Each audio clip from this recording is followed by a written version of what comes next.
1. WHO sits at God's left hand?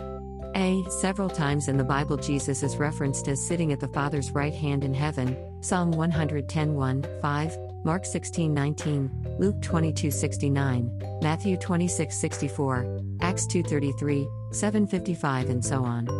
Before, however, we delve into the question of who sits to the left of God, we should answer why residing on his right is so important.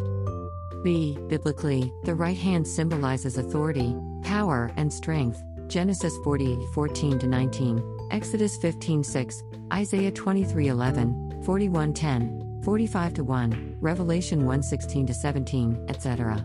Various studies have shown that at least 70% and possibly as high as 95% of all people are right-handed, which means it is stronger than the left one. Sitting at a person's right side was considered a place of honor. When a newly crowned Solomon wished to give his mother the highest honor he placed her next to him, 1 Kings 2:19. C. In modern English, we sometimes say that someone is the right-hand man of a particular boss or leader. What we mean is that the person has a position of authority that is at least partially derived from the authority of his or her boss or leader. After his resurrection, Christ stated that God the Father had given him all authority in heaven and on earth, Matthew 28:18. D. In direct answer to your inquiry, the Bible reveals that currently no one is sitting to the left of God. In 32 AD, just before Stephen became the first Christian martyr, he was granted a rare vision of the very throne room in heaven. At 1. But he, Stephen, being filled with the Holy Spirit, looked intently into heaven and saw the glory of God, and Jesus standing at the right hand of God, Acts 7:55. E. Concerning Satan, he at one time covered the Eternal's throne but did not sit next to it, Ezekiel 28:14.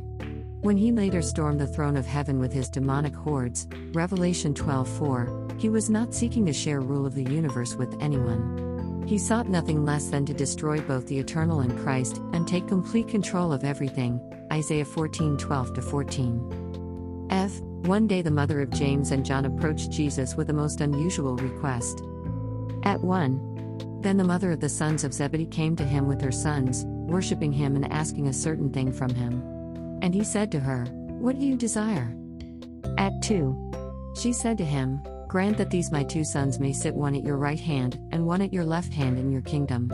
But Jesus answered and said, "You do not know what you are asking." Matthew 20:20-22. G. Was this request referring to positions of authority in the third heaven where the Eternal's throne resides? If James and John flanked Jesus in heaven, whichever one sat on his left hand would separate him from the Father and put him in a position of lesser authority in the universe. This would contradict many scriptures that clearly declare his supremacy of power and rule under the Father, see Matthew 28:18, etc. H. The motherly request was almost certainly referring to the kingdom Christ would set up on earth to rule humans, often referred to as the millennium. After all, he did promise the disciples they would sit on thrones judging the 12 tribes of Israel, Matthew 19:28, Luke 22:30. The problem is that those who followed Christ expected his kingdom to be set up during their lifetimes and not in the distant future after their deaths, Acts 1:6. Conclusion, the Bible reveals that no one sits on God's left hand. This situation is likely to continue into the ages yet to come, see Revelation 22:3.